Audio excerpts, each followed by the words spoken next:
반갑습니다. 목양교회 성도님들 평안하셨죠? 오늘도 예배하는 가정마다 하나님께서 크신 은혜와 사랑을 부어주시기를 원합니다. 오늘도 하나님의 말씀을 들을 때에 성령께서 여러분들에게 큰 은혜를 주시기를 원합니다. 오늘은 로마서 8장 1절에서 11절 죄와 사망의 법에서 해방되는 것이라는 제목으로 말씀을 증거하겠습니다. 우리는 최근 코로나 때문에 연일 불안하고 또 우울한 날들을 보내고 있습니다. 뉴스에는 온통 코로나 소식밖에 없었습니다. 그런데 며칠 전 뉴스에서 갑자기 놀라운 사건을 하나 보게 되었습니다. 박사방인이 N번 방인이 하면서 갑자기 놀라운 뉴스가 전해졌는데요. 내용을 보니까 텔레그램이라는 메신저를 통해서 여성들에 대한 성착취를 일삼던 그런 사건이 공개가 되었습니다. 그런데 놀라운 것은 이 회원만 10,000명이 넘는다고 하고 이 영상을 시청한 사람들이 26만 명이나 된다는 것이 굉장히 놀라웠습니다. 그리고 70여 명의 피해자가 있는데 그 중에 열몇 명이나 10대가 열몇 명이나 된다는 보도를 보았습니다. 대체 이런 악랄한 짓을 하는 사람들이 과연 누굴까? 전 국민의 분노가 들끓었습니다. 청와대 청원 게시판에는 이들을 강하게 처벌해야 된다는 그런 성토의 글들이 올라왔습니다. 급기야 대통령까지 나서서 이 문제를 언급하게 되었습니다. 세상을 시끄럽게 했던 범죄자는 결국 잡혔습니다. 그런데 막상 잡아놓고 보니 아직 앳된 25살짜리 청년이었습니다. 그런데 이 사람이 하는 말이 정말 가관이었습니다. 뭐라고 했냐 하면 멈출 수 없는 악마의 삶을 멈추게 해주셔서 감사합니다. 이렇게 이야기를 하는 거였습니다. 너무 어린 나이라서 놀랐는데 또 이런 말을 듣고 대체 이 사람은 무슨 생각을 하고 있는가 그런 마음을 가졌습니다. 뉴스에서는 이 사람이 했던 말이 무슨 뜻인지 해석하느라고 바빴습니다. 한 범죄 전문가는 이를 두고 인터넷에서 자기 권위를 막강하게 떨쳤는데 오프라인에서도 그것을 드러내려는 행태다라고 비판했습니다. 또한 영화 감독은 그 말에 대해서 넌 악마가 아니라 쓰레기이며 멈추게 한 것이 아니라 막은 것이라고 비판을 했습니다.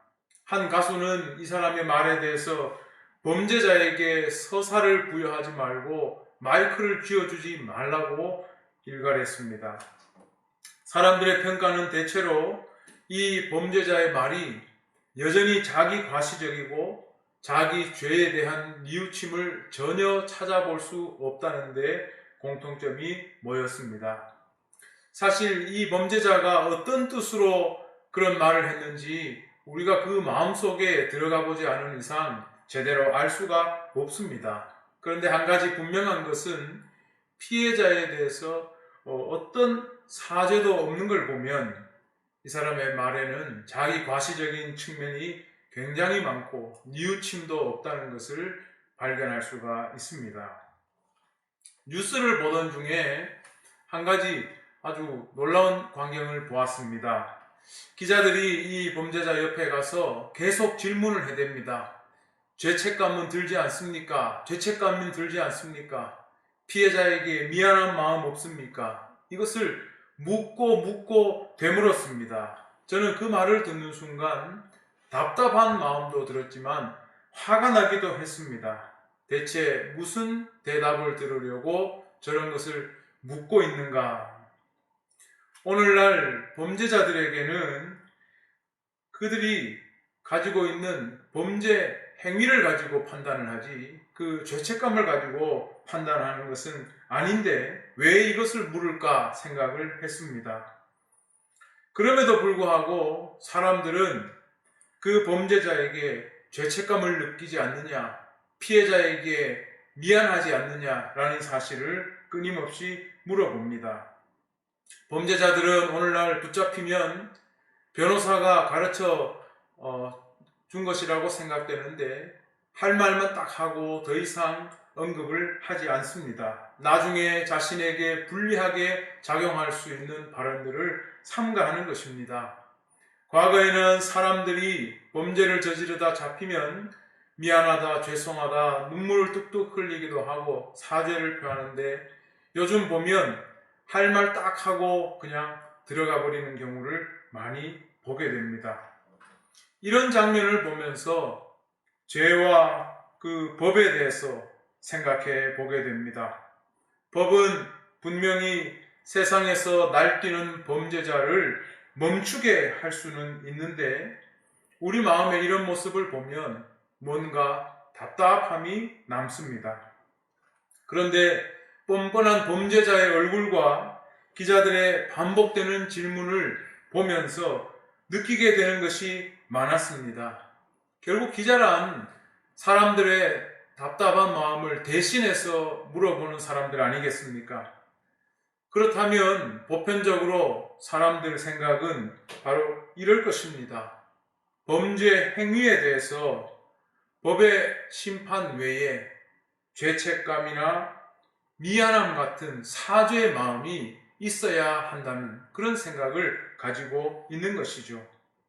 범죄에 대해서 법의 판결만 받고 그래서 자기 형량을 채우고 나오는 것만으로 다 끝나서는 안 된다는 것을 사람들은 생각하고 있는 것입니다. 인간이 다른 사람들에게 해악을 끼치는 그 범죄가 그 피해 대상에 대해 어떤 사죄도 없이 이루어지는 것이 맞는지 우리에게 생각해 보게 만듭니다. 뻔뻔한 범죄자들이 피해자에게 사죄하지 않는 이유가 무엇이겠습니까? 자신의 형량과 아무 관계가 없기 때문입니다. 결국 이것은 죄에 대한 비뚤어진 인식을 보여주는 것입니다. 자기가 저지른 죄에 대해서 재판을 받고 감옥 가면 그만이라는 생각을 하는 것이지 자기가 저지른 죄에 대한 피해자에게 미안한 마음, 죄책감 따위를 가지지 않는 것입니다. 그런데 사실 오늘날 많은 사람들이 가지고 있는 죄에 대한 인식이 상당히 심각한 수준인 것을 볼 수가 있습니다. 법에 저촉되지 않으면 죄가 아니라는 생각들을 많이 하고 있습니다. 이것은 죄에 대한 잘못된 인식을 대표적으로 보여주는 것입니다. 결국 죄를 짓고서도 그 피해자에게 용서를 구하지 않는 모습으로 발전하게 되는 것입니다. 이것은 결국 죄가 뭔지 몰라서 그렇습니다. 죄에 대한 심각성을 간과하고 있기 때문에 그렇습니다. 가해자의 이 무책임함은 죄에 대한 무지를 반영하는 것입니다. 우리는 성경에서 죄에 대한 이야기를 많이 보게 됩니다. 죄에 대해서 가장 깊이 있게 다루고 있는 책은 곧 성경책이라고 생각합니다. 법은 죄의 행위에 대해서 결과론적으로 판단을 하지만 성경은 죄에 대해서 그 행위로만 판단하지 않고 죄의 근원까지 살피고 있습니다. 그래서 구약에서도 죄악된 행동을 한 사람들 경우 율법에 따라서 처벌하거나 또 범죄 피해자에게 배상하는 것은 물론 제사를 통해서 죄 씻음의 과정을 거치게 만듭니다. 심지어 자신이 모르고 지은 죄에 대해서도 속죄제를 드려 죄 씻는 제사를 드렸습니다. 성경은 죄에 대한 배상이나 처벌뿐 아니라 죄를 씻도록 함으로써 죄를 반복하지 않게 한 것입니다. 죄의 심각성을 일깨워 주는 것입니다. 그리고 죄를 사해 주시는 분은 하나님이라는 것을 가르쳐 주고 있습니다. 하나님께 용서받지 못하면 영원한 파멸에 처해 줄 수 있다는 것을 가르칩니다. 그래서 법에 대한 처벌이나 피해자에 대한 배상 외에 하나님의 용서가 반드시 필요하게 되는 것입니다. 그런데 우리가 생각을 해보면 과거에도 하나님을 제대로 믿지 않는 사람들의 경우 그들은 하나님의 죄 용서에 대해서 무신경한 것을 볼 수가 있습니다. 그래서 성경에도 악행자들이 많이 나옵니다. 심지어 제사장 엘리의 아들 같은 경우 그들도 제사장이었으면서 대놓고 성막에서 범죄를 저질렀던 것을 볼 수가 있습니다. 하나님의 심판이나 용서를 대수롭지 않게 생각하는 것을 보면 하나님을 믿지 않는 사람들이 죄에 대해서 얼마나 가볍게 여기고 있는가를 우리는 발견할 수가 있습니다. 하나님을 믿지 않는 사람들은 그렇기 때문에 배상과 처벌 외에는 이를 해결할 방법이 없습니다. 그래서 우리는 오늘날 범죄자들이 피해자들에게 죄 용서도 구하지 않는 그런 모습을 보게 된지도 모릅니다. 하지만 하나님을 믿는 사람들은 이 죄를 달리 볼 수 있어야 합니다. 성경 말씀은 우리에게 죄에 대해서 진지하게 가르쳐 주기 때문입니다. 단순히 처벌을 받는 것이 아니라 죄가 어떻게 두려운 것인지, 그것이 얼마나 인간을 속박하고 있는지, 그렇다면 죄에서 놓여서 우리가 자유함을 얻을 수 있는 방법은 과연 없는 것인지 성경은 여기에 대해서 다 답을 해주고 있습니다. 우리는 이 하나님의 말씀에서 바로 그것을 찾고 죄에 대해서 해방되어 하나님의 자녀로서 그렇게 하나님의 영광을 위해 사는 사람들이 되어야 할 것입니다. 우리는 이를 위해 죄를 먼저 알아야 하는데 죄에 대해서 가장 깊이 있는 그러한 가르침은 로마서에서 발견할 수가 있습니다. 로마서는 인간이 죄라는 걸 언제부터 인식하게 되었는지 이것을 우리에게 가르쳐주고 있습니다. 본래 이 세상에 죄가 만연했다고 말합니다. 그것은 아담의 범죄로부터 이 세상에 들어오게 된 것입니다. 하지만 사람들은 그 죄를 인식하지 못했습니다. 그러다가 율법을 받게 된 이후에 그 죄를 알게 되었습니다. 사실 상식적으로 생각해 보면 규범이 없을 때 죄를 죄로 인식하지 못하게 되는 것입니다. 저는 며칠 전 TV에서 슈퍼맨이 돌아온다라는 예능 프로그램을 보았습니다. 아빠가 아이들을 육아하는 그러한 프로그램입니다. 그런데 거기에 보니까 한 아빠가 어린 아이에게 배변 교육을 시켰던 것 같습니다. 이 아이가 응가가 마려웠는데 이 어디다가 해야 할지를 놓고 갈등하는 모습이 나왔습니다. 아빠가 만약 그것을 가르치지 않았다면 이 아이는 예전처럼 아무데나 응가를 했겠죠. 그런데 그 교육을 받고 난 아이는 갈등했어요. 변기에 해야 되나 그냥 아무데나 해야 되나. 그러다가 결국 이 아이는 변기에 반 아무데나 반 그렇게 실례를 하고 맙니다.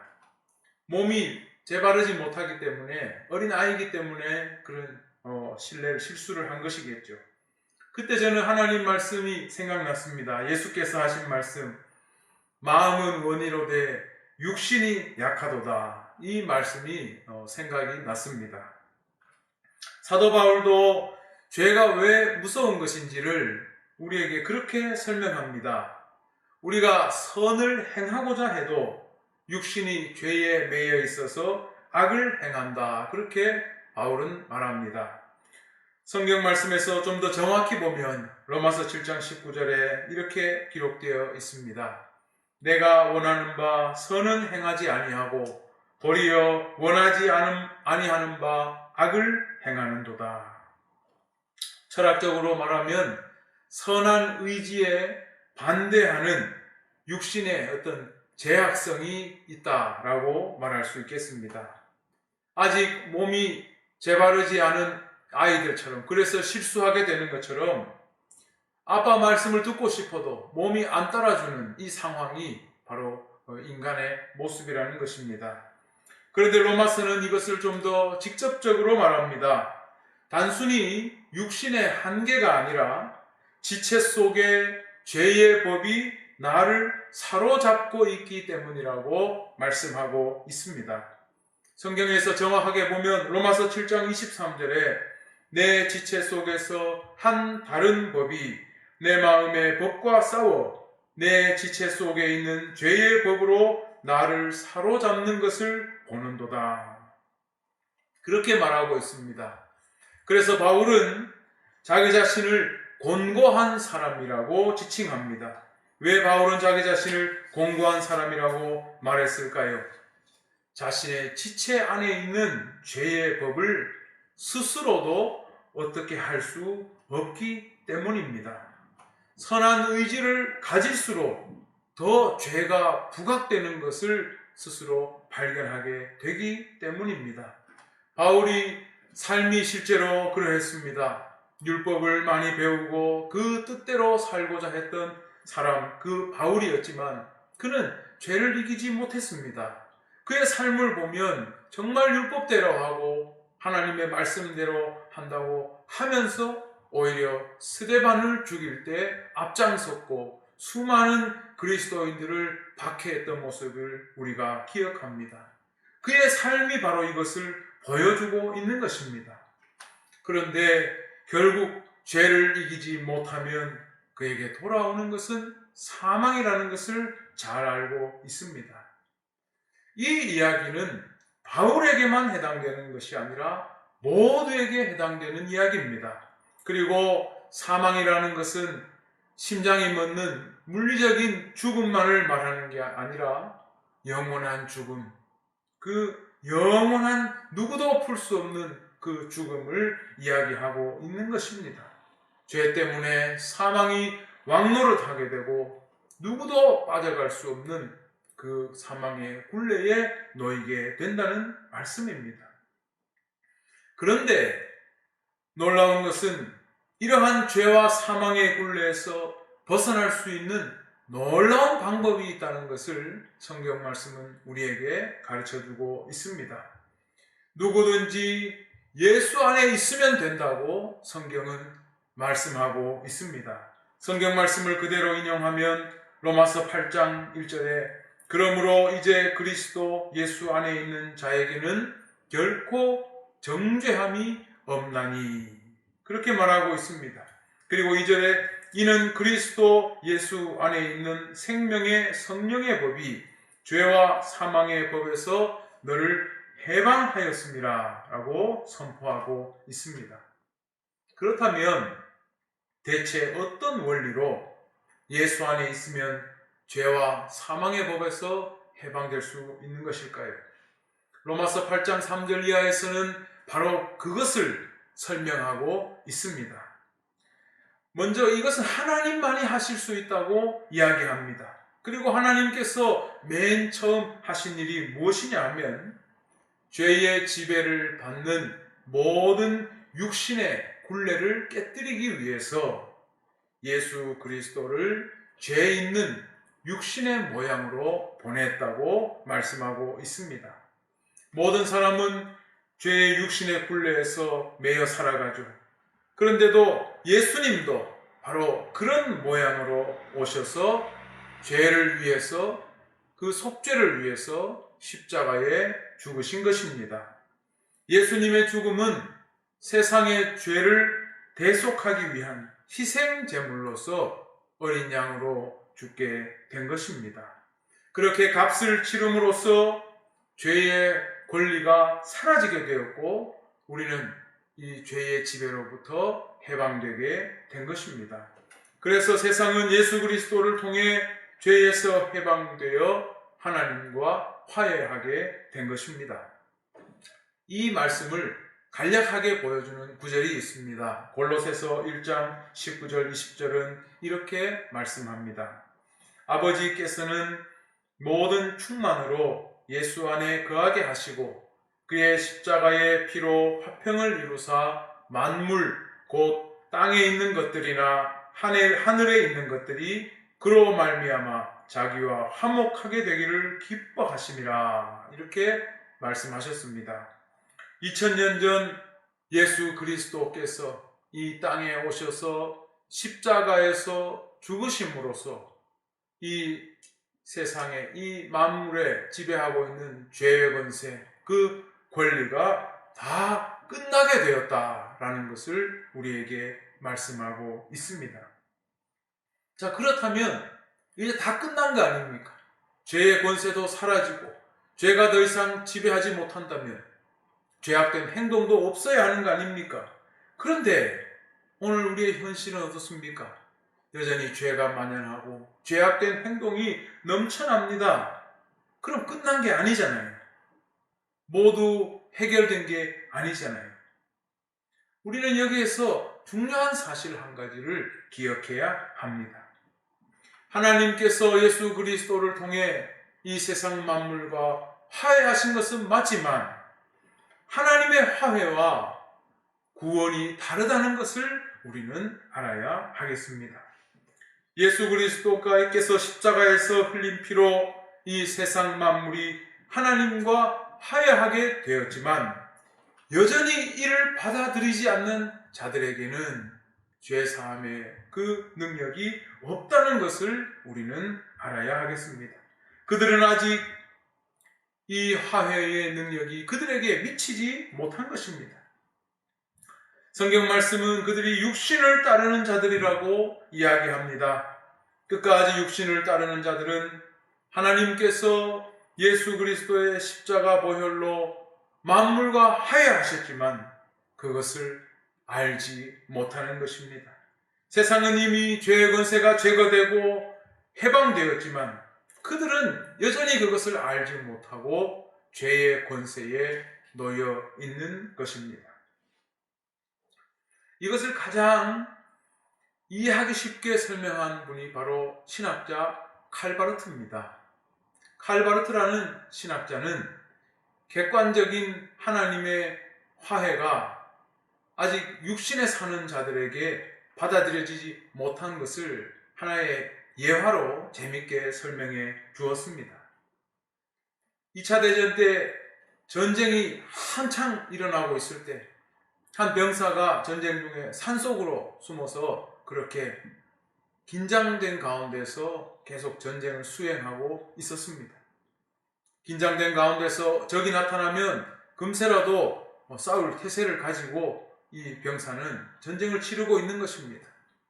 그런데 실제로는 어떤 일이 벌어졌는가? 이 산 밑에서는 평화의 이야기들이 오가기 시작했고 마침내 전쟁을 종식시키고 서로 평화의 순간들을 맞이하게 되었습니다. 그런데 문제가 무엇이냐? 이 산속에 있는 이 병사는 그 사실을 알지 못한다는 것이죠. 이 병사는 여전히 전시 상황 속에서 긴장된 가운데 전쟁을 수행하고 있는 것입니다. 하나님의 화해의 계시, 예수 그리스도께서 2000년 전 이 땅에 오셔서 십자가의 보혈을 흘리심으로 이미 죄의 권세를 다 씻어버리신 이 놀라운 이 역사는 이미 다 이루어진 것이지만 여전히 육신 가운데 사는 사람, 여전히 전쟁을 수행하고 있는 듣지 못한 사람에게는 죄의 권세가 그를 지배하고 있다는 것입니다. 듣지 못한 자는 여전히 죄의 굴레에 놓여있게 됐다는 것입니다. 그렇다면 하나님의 객관적인 화해를 깨달아 죄의 굴레에서 벗어나는 길은 무엇일까요? 그것은 바로 육신을 따르지 않고 영을 따르는 것이라고 성경은 말씀하고 있습니다. 육신을 따르지 않고 영을 따르라고 성경은 가르쳐 줍니다. 그런데 이것을 오해하는 분들이 많습니다. 육신을 따르지 않고 영을 따르는 것이 무엇이냐? 영적인 것을 추구해야 하는 것이냐, 아니면 육신에 반대되는 말로 했으니 정신적인 것을 추구해야 하는 것이냐, 그렇게 오해를 합니다. 그러나 이 말씀은 그런 뜻이 아닙니다. 그리스도를 통해 이루어진 하나님의 화해를 믿으라는 말씀입니다. 그것을 믿으라는, 믿음을 요구하는 말씀입니다. 그것을 믿을 때 죄와 사망의 권세에서 진짜로 해방될 수 있다는 뜻입니다. 예를 들면 우리가 코로나 사태 때문에 마스크가 많이 모자랐죠. 정부에서 계속 뉴스를 통해서 그런 권고를 했습니다. 마스크 오부제를 하니까 약국에 가서 주민등록증을 가지고 가서 줄을 서서 마스크를 사라, 그렇게 이야기했습니다. 마스크를 얻으려면 하늘을 바라보고 마스크가 떨어지기를 기다리는 것이 아니라 약국에 가서 줄을 서서 그것을 사면 되는 것입니다. 하나님의 객관적인 화해가 이미 다 이루어졌고 그것이 다 공포되었고 그리고 성령의 역사를 통해 다 이루어지고 있는데 여전히 그것을 마음을 닫고 가만히 산속에 숨어서 죄를 극복하고 이기고자 한다면 이것은 옳지 못한 일일 것입니다. 하나님의 객관적 화해는 이렇게 믿음을 통해서 개인에게 이루어집니다. 바로 여기에서 성령이 이 믿음의 일들을 역사하시는 것입니다. 따라서 성경 말씀은 육신을 따르지 말고 영을 따르라고 말씀하고 있습니다. 육신의 생각은 사망이라고 6절에 말씀하고 있습니다. 복음을 받아들이지 않는 것, 그것을 믿지 않는 것은 결국 하나님과 화해하지 못하게 된다는 말씀입니다. 그리고 육신의 생각은 하나님과 원수가 된다고 했습니다. 하나님의 법에 굴복하지 아니할 뿐 아니라 할 수 없다고 했습니다. 마지막으로 8절에 보면 하나님을 기쁘시게 할 수 없다고 했습니다. 예수 그리스도의 십자가 죽으심으로 이 세상에 죄의 모든 권세가 파괴되었지만 여전히 육신의 생각에만 갇혀있는 사람, 복음을 그것을 믿지 않는 사람에게는 무섭게 죄가 그를 지배하게 될 것입니다. 반면에 우리가 예수 그리스도를 믿고 그것을 복음을 받아들일 때 예수 그리스도의 영이 우리 안에 계시고 그래서 우리의 영을 살리고 죄로 말미암아 우리의 몸은 죽지만 영은 의로 말미암아 살아있는 것이라고 했습니다. 뿐만 아니라 그 영은 부활의 영이기도 하며 그 부활의 영은 우리의 죽을 몸도 살릴 것이라고 말씀하고 있습니다. 이 말씀은 우리가 꼭 죽지 않더라도 성령의 역사를 통해 거듭남의 역사를 통해 하나님의 구원을 알게 된다는 말씀입니다. 우리가 예수를 믿고 성령을 따라가게 되면 성령께서 우리 안에 거하시고 마침내 우리의 죽을 몸도 살려주신다고 했습니다. 육신을 따르지 않고 영을 따르는 자, 복음을 거부하지 않고 예수 그리스도의 화해의 역사를 받아들이는 자에게는 이렇게 하나님의 놀라운 역사가 자신의 구원으로 확인된다는 것이 오늘의 말씀입니다. 그런데 우리 기독교인들 중에 이렇게 죄를 사해 주시는 하나님의 이 해방의 역사를 오해하는 경우들도 많이 있습니다. 어떤 사람들은 그것을 질문합니다. 예수님을 믿으면 죄를 단번에 극복하게 됩니까? 우리는 더 이상 죄에서 해방되었으니까 죄와 아무 상관이 없어지는 것입니까? 그렇지 않습니다. 우리가 죄를 극복하는 것이 아니라 우리는 되어감 속에 있게 되는 것입니다. 예수님을 믿으면 성령을 주시고 그리스도의 사람이 되게 하십니다. 우리가 계속 성령 안에 살아야, 육신을 따르지 않고 성령 안에 살아야 우리는 하나님의 형상을 회복해 갈 수 있는 것입니다. 골로새서 2장 22절 이하의 말씀을 보면 이제 예수 그리스도를 믿고 새롭게 하나님의 피조물로 살아가게 되는 사람에게 요구하는 바가 있습니다. 믿음 위에 거하고 흔들리지 않고 복음에 굳게 서야 한다고 말씀하고 있습니다. 그리고 우리에게 말씀하기를 서로 용납하고 용서하고 서로 더 사랑하라고 말씀하고 있습니다.